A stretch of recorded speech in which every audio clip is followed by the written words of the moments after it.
Music director DJ Kanchan Raj Hajipur Vaishali.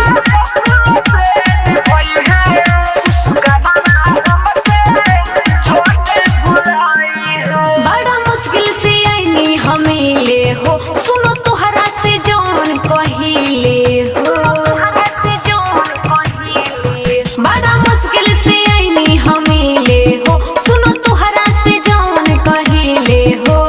जाता ने ससुरा दौलत कदम जन उठाई है, तो बचपन के प्यारवा ससुर से निभाई है रे मुस्कानावा हमके जाने भुलाई है।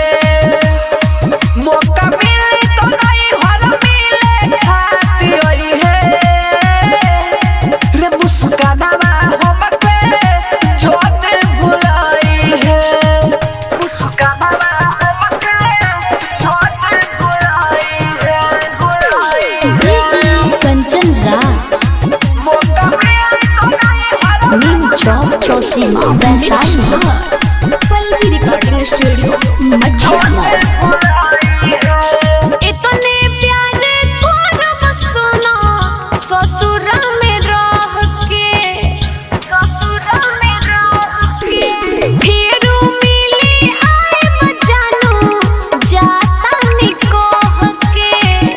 तोहरा सिवा दूसर के हो नहीं बावे दिल में हमारा अब खास हो। तू ही छोड़ के जात बारू तोहरे पर बावे जान सुनो अब आस हो। आ जाए मिले को तू बुलाई है, तो बचपन के प्यारवा ससुर से निभाई है रे मुस्कानावा हमके जाने भुलाई है। मौका मिली तो नहीं हर मिले खाती आई है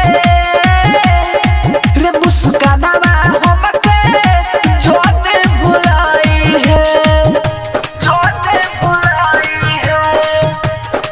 मौका मिली तो नहीं हर डीजे कंचन राज नीम चौक चौसीमा वैशाली।